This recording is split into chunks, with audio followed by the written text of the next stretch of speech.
Jason. I'm Stephanie Gerber-Wilson, and this is Freedom Over Fascism, and welcome to number 2 live. And I have Jason Sattler with me, who is LOLGOP all over the interwebs. And we're going to talk today about maybe some hope, maybe some anger, and maybe some other things. So can you introduce yourself, Jason, and tell me what's up with what you're working on? Sure. Yes, my name is Jason, and for a long time nobody knew my name, and it was a lot better then. People thought I was Tag Romney at some point, but I've been doing LOL GOP since 2009, um, and in that time I've been writing about politics. I was a columnist at the USA Today, and blogging in a bunch of various places all over the place, and after the 2024, or right at the beginning of 2024, I lost my job, and I said I'm going to hire myself to work full time for democracy, and that's what I've been doing since. I started a group called Early Worm, which was trying to activate early news hounds like ourselves. Hmm. I'd become like a strike force for democracy. Did not work out. So now I've been trying to figure out what I was going to do next. I've been working on a podcast called Next Comes What, where I produce Andrea Pitcher's podcast. Um, I think she's the most important voice in America at the time. So I was just like trying to get that out to everybody. But as part of that, we've been looking at the same research everybody else has about the 3.5% rule. Right. It's more of a an occurrence that in history, and there's exceptions. I think there's actually one going on right now in Georgia where there's percentage of the population is more than that is activated. It hasn't changed the government, but historically over the last century or so, 3.5% against the population of the population rising up at a key moment. That probably is how they justify a lot of these explanations is at a Right. key and change the government. So knowing the threat we face and know how it's going to ultimately probably, at some point or other, it's going to require the people to stand up or not stand up. I want to be a part of standing up. And one of the pieces of research we came across from Erica Chenoweth, who was one of the co-authors of the research on the 3.5% rule, was she pointed to the study that said to keep people activated, they need two things: anger and hope.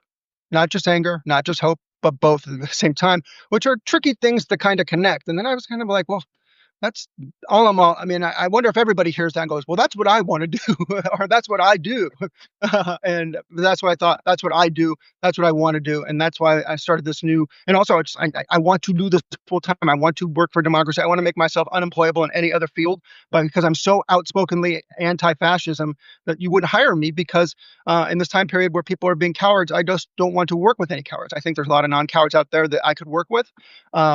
But I want to work with the people who see the threat we face and want to be serious about it. And that's my message to the world is I'm going to pay myself to do it, and I'm going to ask other people to support me to do it.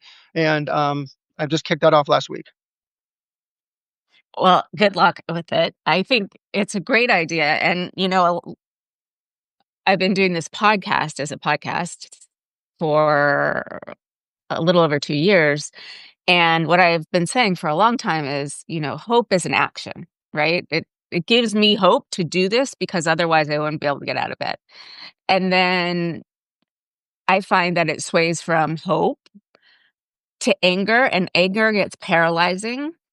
And then you go back to hope, and then you can activate a little bit. So how do you get those things to work together?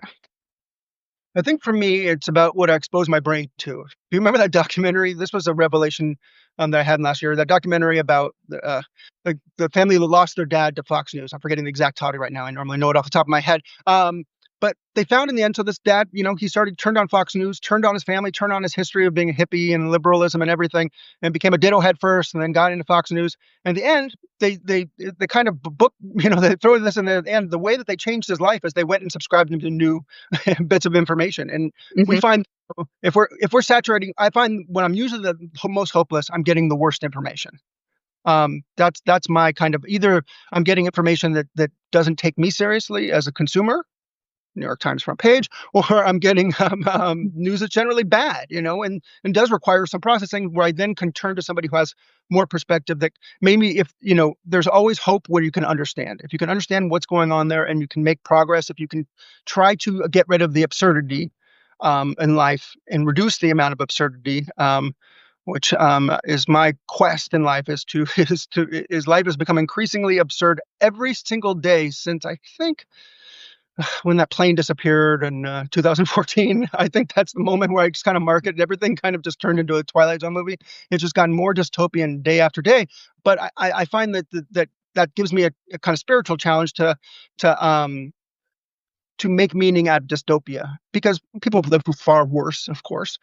People have taken on far worse odds and stuff like that. And um, and I think, there's man's search for meaning. Its meaning is kind of the secret power in anger, is my early theory. So I'm working with this, so Right.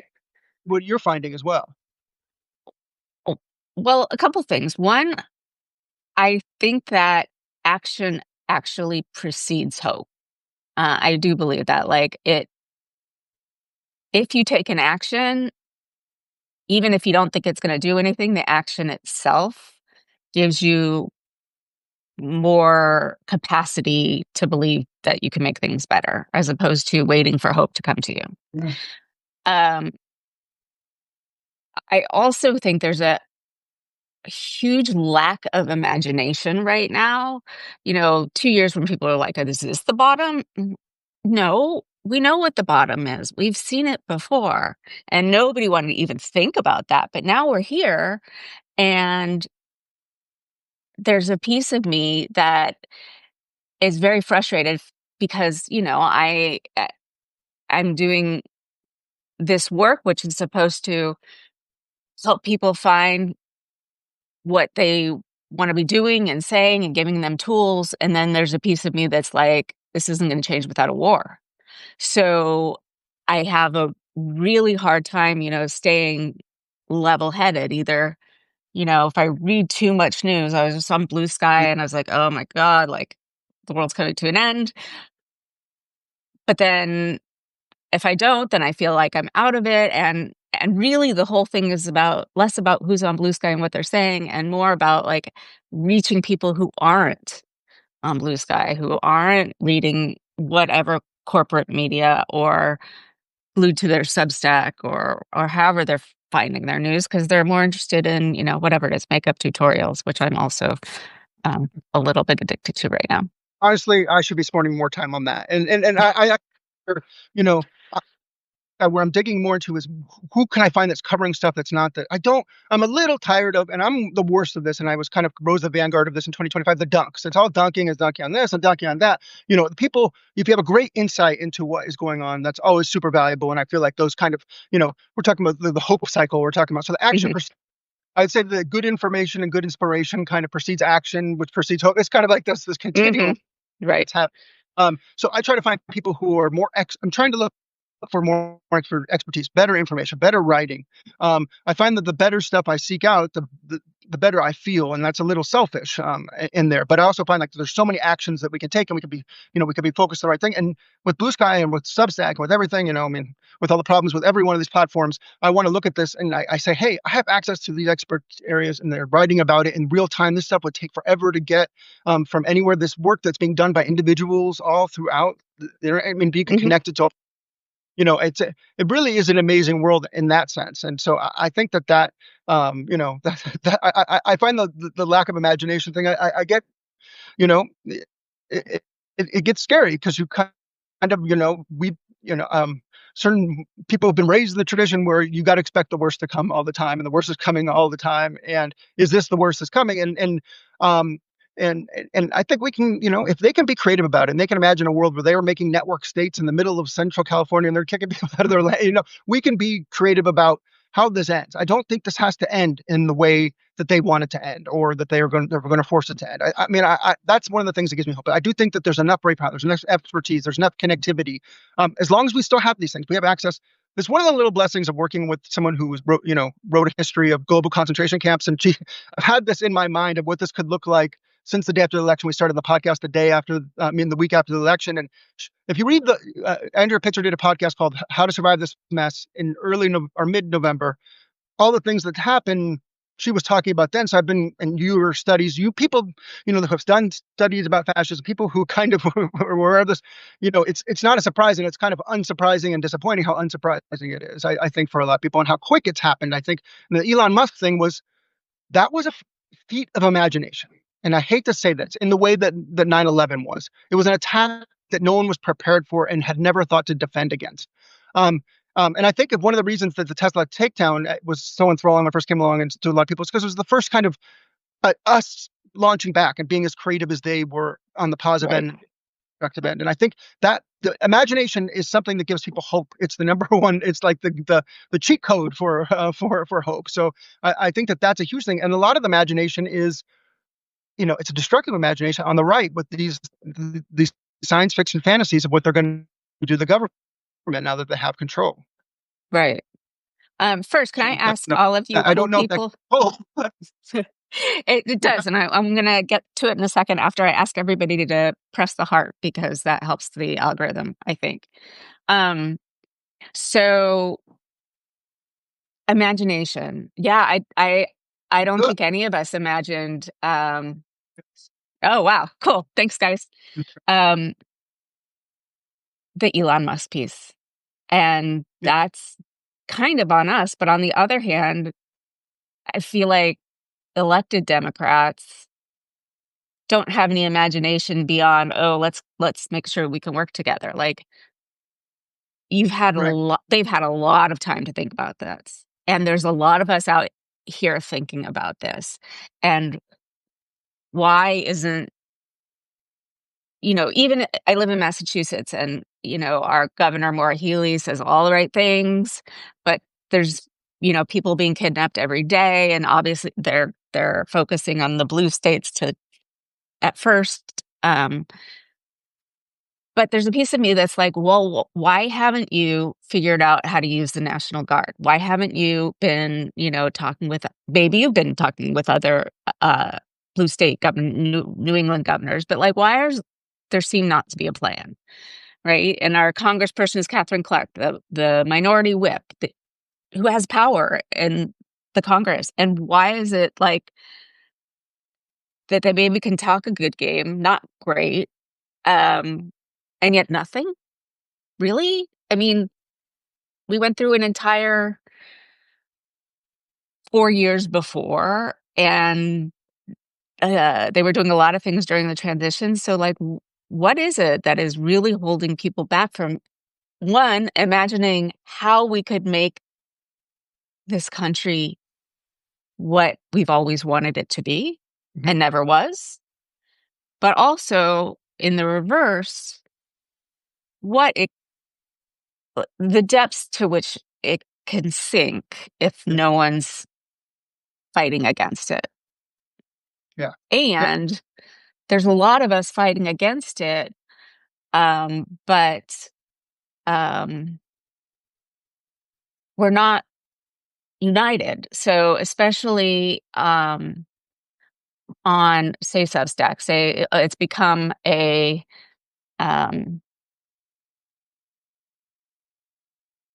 a platform where a lot of people are congregating. Well, a lot of those people now are like huge names, so they're getting massive audiences, and Substacks perhaps subsidizing them. They're making a huge ton of money, but they're all trying to create like community silos, and no one seems to be, or maybe they're working together up at that top level, but those of us at a slightly, lower level are kind of like, okay, well, you guys do your thing, and we're going to take over the whole space instead of trying to build a large community that's working together and not at cross purposes and not competing and everybody wants money because of course we're creators and sure. we ought to be paid for our work, but like oh, thank you for ignoring the celebrities.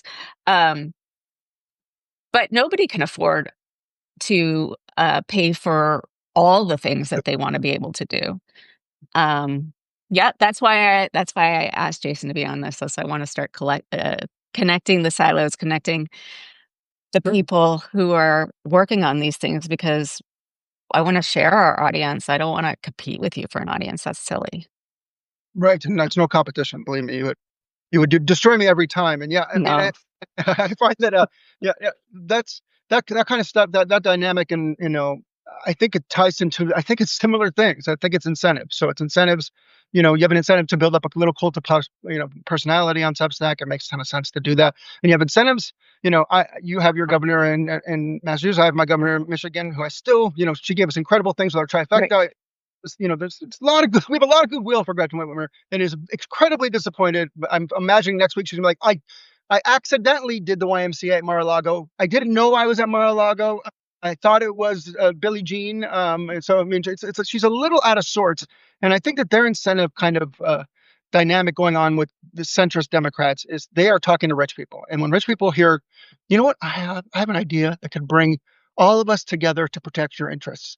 And you don't even, and it could overcome the wokeism that you hate, and it could bring so much, and in AI, there's so much AI in it. You wouldn't believe how much AI this has, so like they are like, oh, crypto. Oh, yes, I'm going to start, these, to make fun of Trump's meme coin, but we're all going to have a meme coin. You know what I mean? Like that's the incentives. There's a lot of money flying around, and we had this question: how did the 1930s happen? And I think in the last 6 months, we saw how that happened. I think everybody has a much better answer for that than we ever did before, and it's because the elites crumble, and then the rest of us are scrambling for our own kind of to grab onto anything. It's a little like the Titanic starts going down when the elites crumble, and you kind of have to, you're looking, everybody's looking, and they're trying to figure out which lifeboat they're on, and it's a desperate set. That's why when even Cory Booker gets up and doesn't really do anything other than set a record, people are like, okay, you guys get it in some way, you get it, like Right. yes, Like, that's let's how that. use this. I mean, I think Cory Booker did a great job. It was an incredible speech. He could, top 1% of he stood up, he did all the right things at the right time, but it was the thirst for it should have said something to Democrats more. And there's needs to Right. be, and I think that they got that, so they're on the steps. They're talking, but I think this fight I like to focus on for uniting things. I like to focus on saving Medicaid. Um, if you follow me and you talk to me right now, you know that I'm doing two things. I'm hawking my newsletter business, which subscribe, some subscribe. There's a lot of better people subscribe. It's like I know it should all work better. But if you can do anything, if you can do something to help save Medicaid here, then I've told you the real thing that I'm obsessed with, and this is what I'm about this week. They're doing the markups on this on tomorrow on Tuesday. This is something that unites anyone who has a heart. And I think those are the kind of and look at the heart, see all the hearts, Yeah. everyone. It's like it's everyone with the heart. So like this is the real fight. This is the kind of stuff I feel like, and I think about this because one thing I've taken to do with my wife, who's more motivated than I am since the election. She's more pissed, she's more intelligent, etc. But we've been out there, we go to bridge protests, we go to Tesla takedown because she wants to reach people that we can't reach any other way. Thinks that's that important, and I feel like that's when I go out there and I see people that I haven't seen before. The first thing I want to say to them is save Medicaid, and I Right. think with that you find what message you want to tell people. It really helps. Yeah. But we also have to be, I think, a little bit smarter about how we're telling, maybe not us, but maybe it's the people with the big megaphones. We'll talk about, oh, well, there's reconciliation bill and Medicaid as is at stake, as opposed to there is a MAGA murder budget that will kill people unless we stop it. You make a good point there. Right? Like Yes. the people for whom politics is a hobby as well as, for whatever small amount of money we get. And let me just tell you the difference between the top of the heap, where they get upwards of $5 million a year, and my little $5,000 a year is very large. But and this is all out there. Like, good messaging is out there. One of the problems is that we can't, that there are so many people listening to the right wing machine, and they're so good at like keeping our attention. And in some ways, it's a no win for us, right? So Stephen Miller comes out on Friday and says, "Oh, we're thinking about ditching habeas corpus." So that's what people are talking about over the weekend, which is true and horrible. Yet it is a distraction from talking about Medicaid and the MAGA murder budget, because they're both horrifying Yeah. thoughts.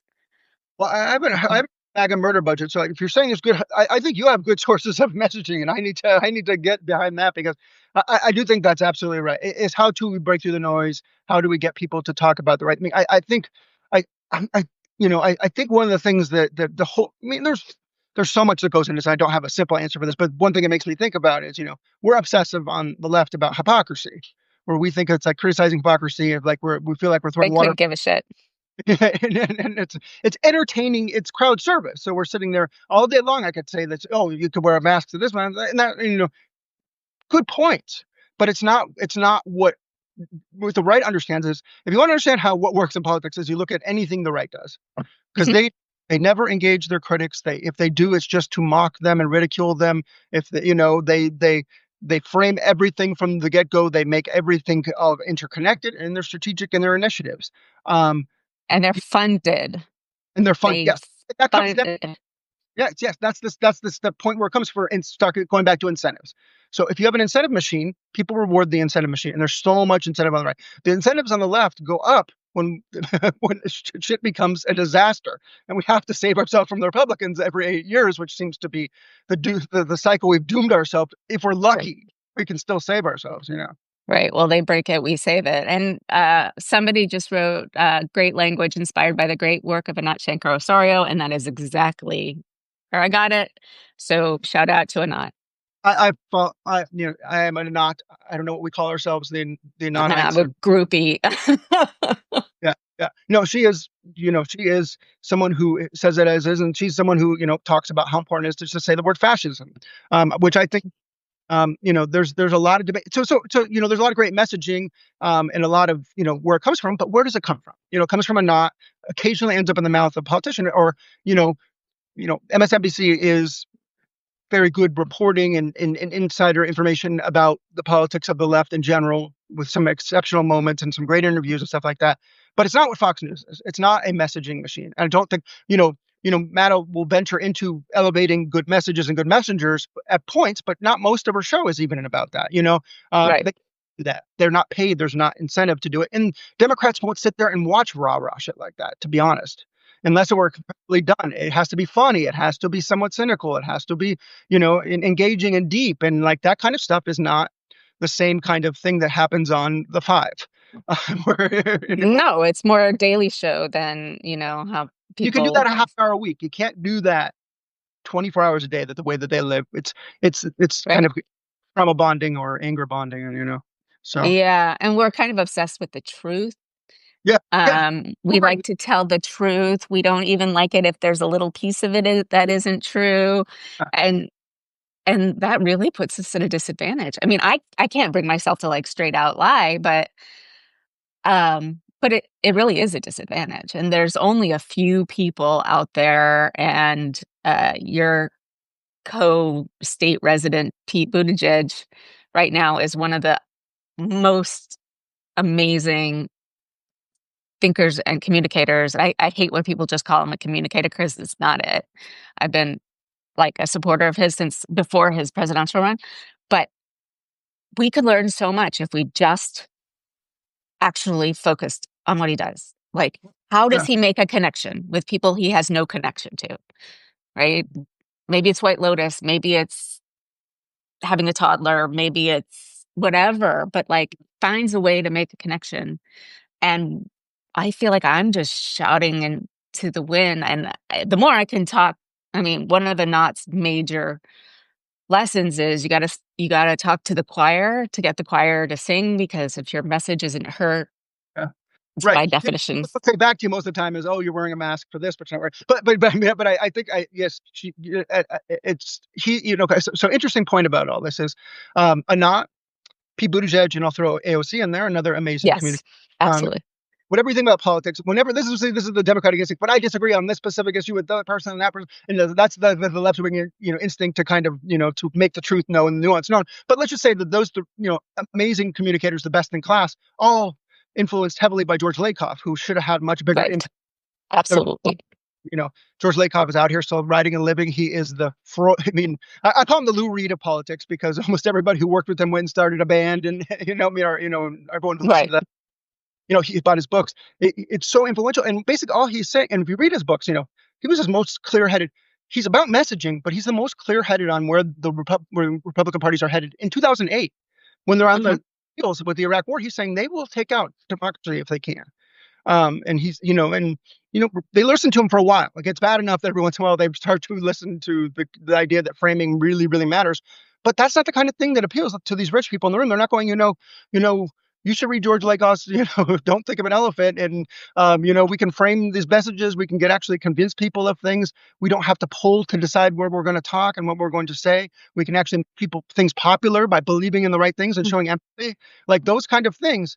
It's hard to sell, the top level people on them, especially people who are scared for their jobs and scared for their money and scared for their power.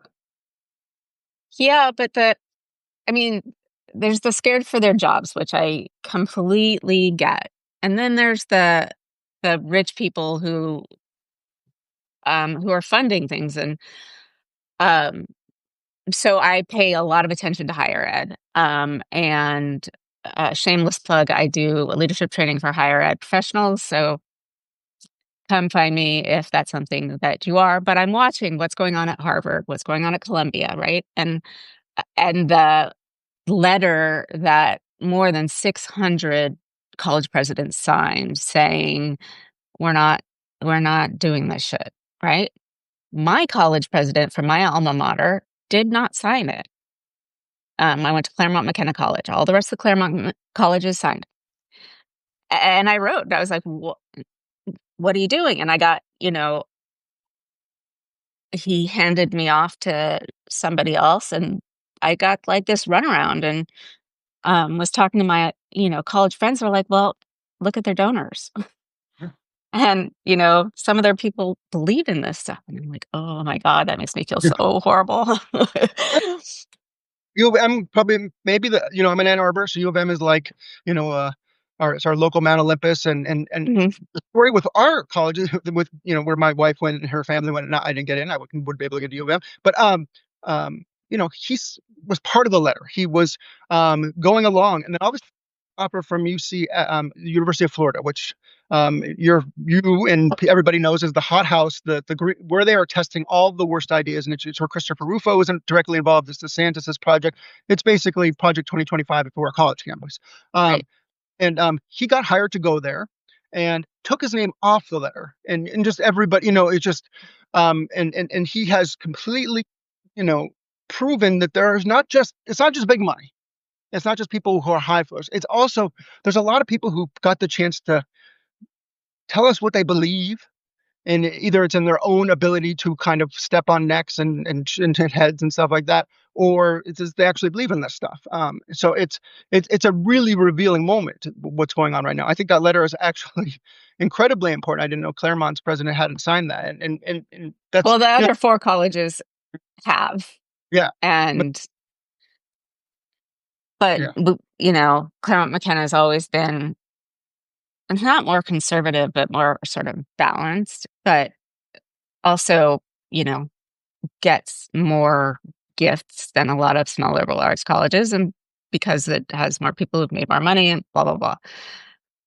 But yeah, yeah, I have a college, sorry, high school junior, right? We're in college search mode. yeah. So not only have I worked in higher ed for decades, but um but now we're like, okay, well, where is he going to go? Why are we talking about higher ed as though it's going to be the same in 2 years as it is now? Because we don't know what it's going to look like. It's like right after I guess the first 2 years of COVID, which is what we call the pandemic. Uh, I got into a group where they're like, well, what do you want your life to look like in 5 years? I was like, I can't plan like that. Are you kidding me? Like, there's there's pandemics, there's fascism. I have no idea. And I Teenager. think teenager, yeah. Um, so I don't know. I'm thinking about the person whose name I didn't get in the chat who said embrace and find a way to live with uncertainty better. And um, and I guess that's one of the answers, but one of the other answers is to learn how to fight against uncertainty by Yeah, no, and this is making things better.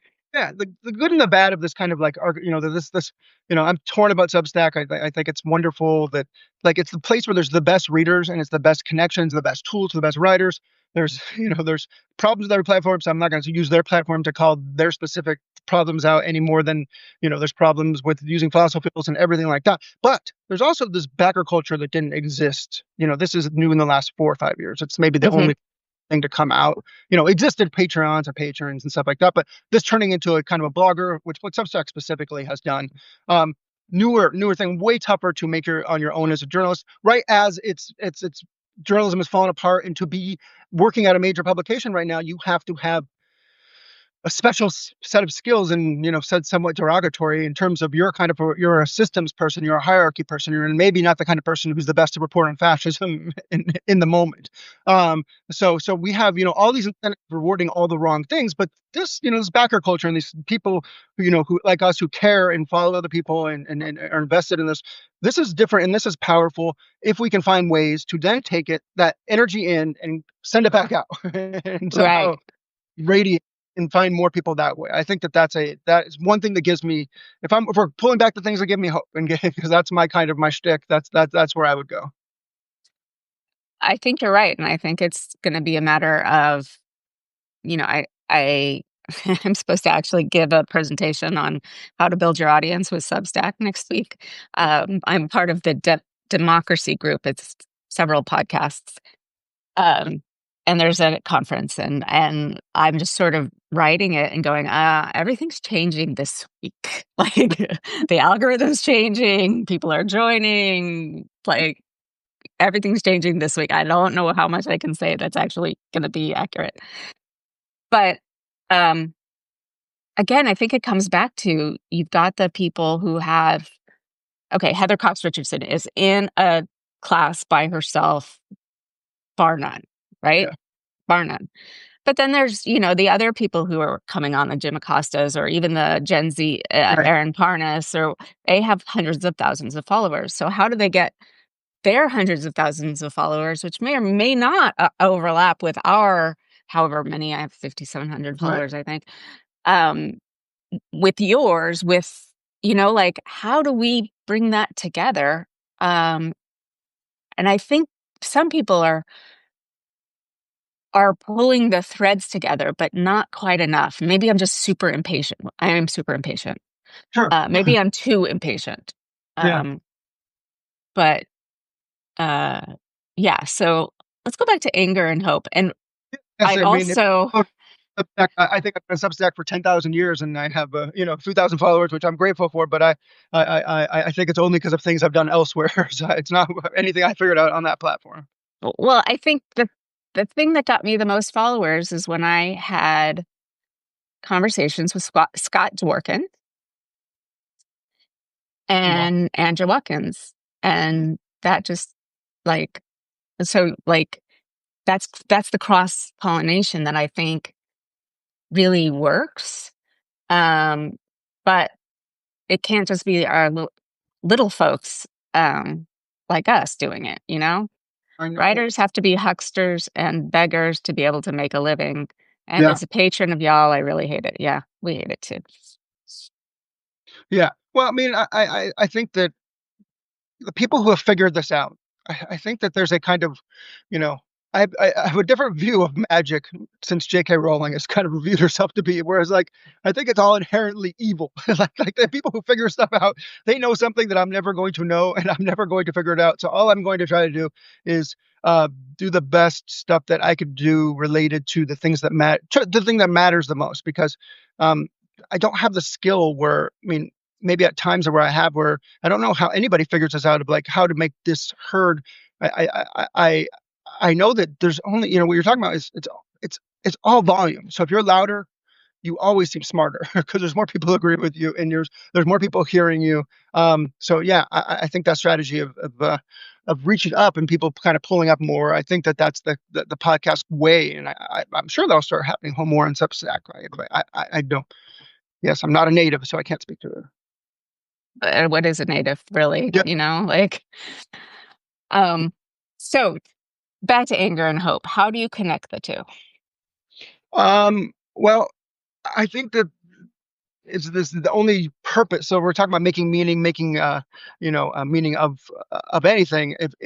What's the point of being angry? And for angry, this is stuff I'm learning from therapy, having a little girl, and trying to confront things in myself. Anytime anger comes up, it means something. So it's important. Anger is important in the sense that either you're righteously, aggravated against horrible wrongs and things that, kind of anticipatory wrongs and things that we see coming and trying to stop in real time and scream like a Sandra. But, in your own life where you overreact to things or you get defensive and stuff like that, there's usually a message. There's usually a lesson to be learned in there. There's usually something to be done, an action to be taken, inspiration. So that's how it connects to me in the sense that if I'm angry about it, I still care enough where I can do something about it. So what's the point where you think paralysis sits in? Is that anger? Is that fear? What is that? Yeah. Yeah. Yeah. I think paralysis is I'm a little overactive and copying it up to be as an expert on paralysis. I think there's a kind of um, a paralysis of focusing on the same things over and over and over and over, like doing a lot of. There can be a paralysis of work and running your gears and stuff like that. Um, and I do think a lot of that is a lack of connection to reality, to people, to what's going on around you and stuff like that. I think that your answer that you kind of had to the question is probably better than anything I would have came up with. Is it really is um, trying to connect to the world around you and finding ways to do that with other people. I Right. think that's a challenge. Probably in person is better.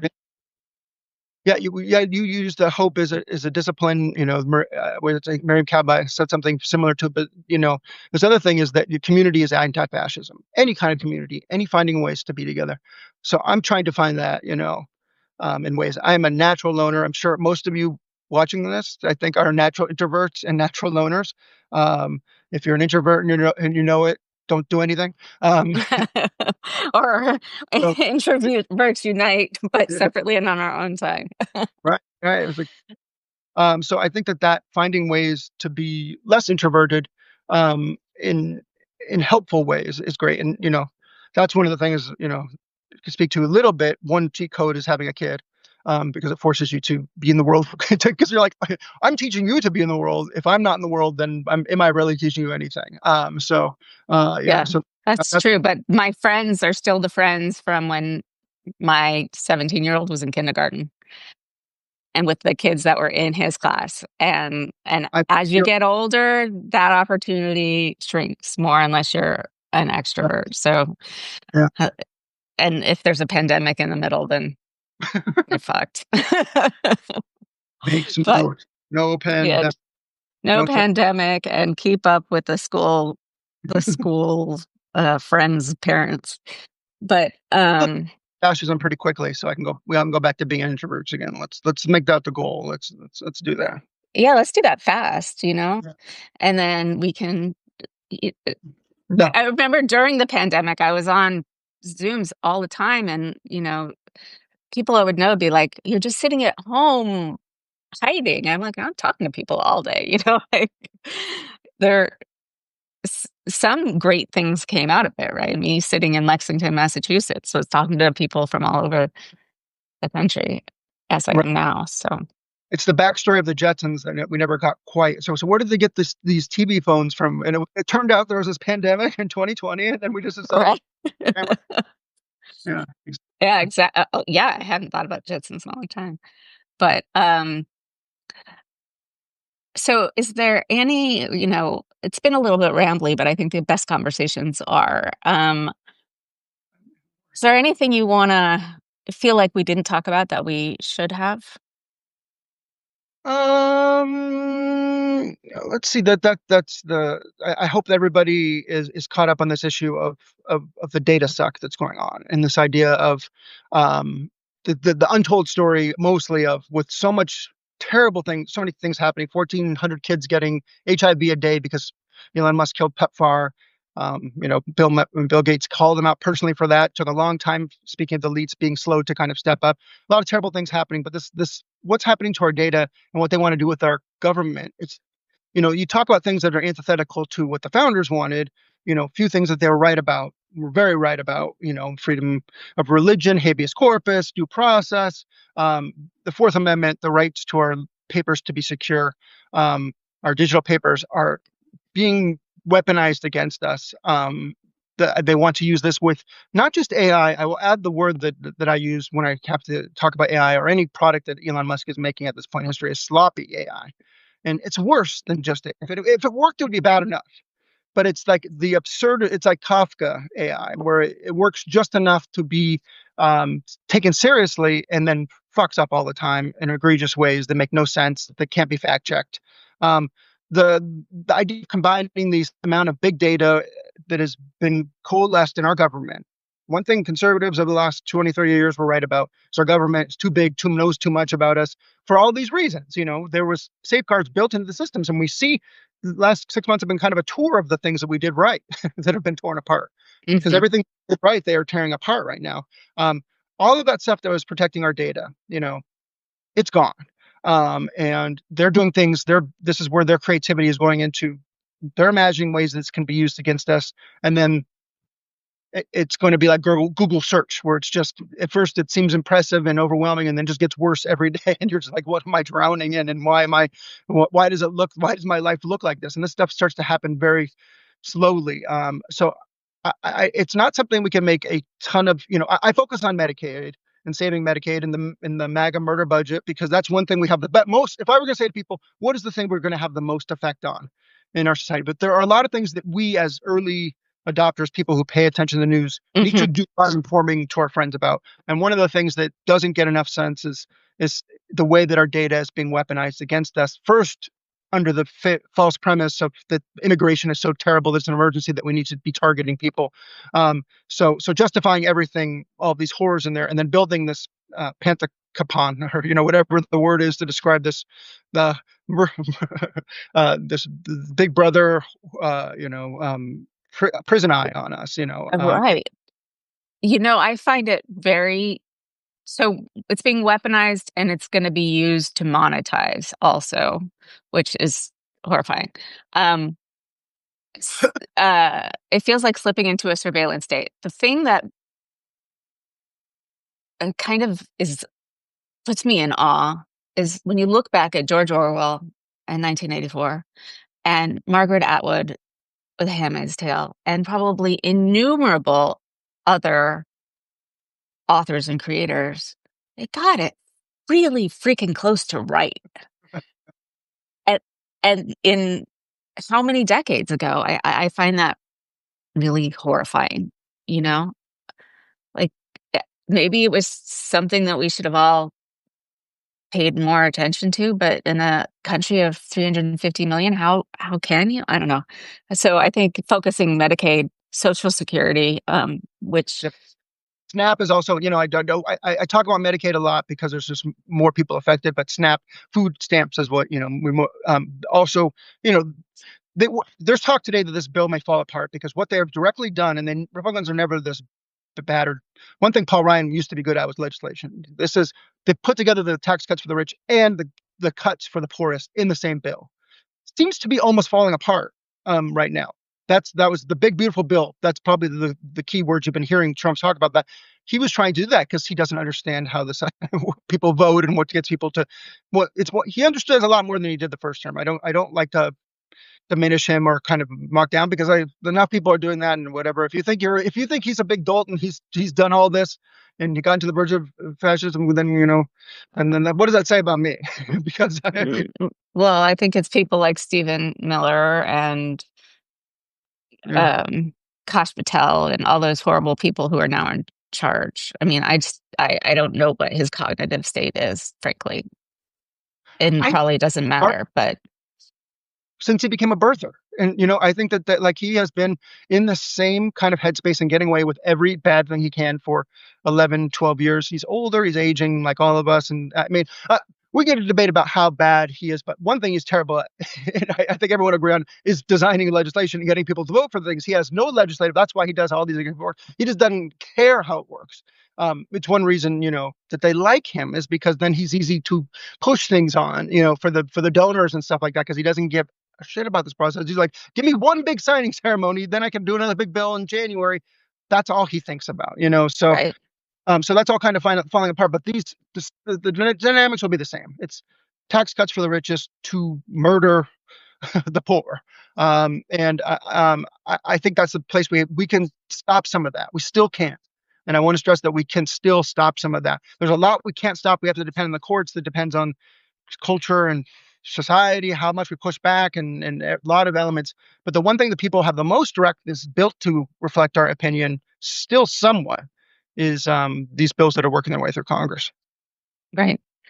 So yeah, everyone, let's get on the phone and talk to our people about rejecting the mega murder budget, and um and keep talking and keep, like, getting together and forming communities and reaching out and getting rid of the silos. I think that's where it's at. And maybe getting it outside once in a while, maybe. Thank you so much for breaking the silos and talking to me. Well, thank you for coming on. And thank you all for coming and joining us. This is really, really exciting to me to see that we have 95 people on. Because I always imagine that nobody is paying any attention whatsoever, and 95 of you are. So thank you. And until next time.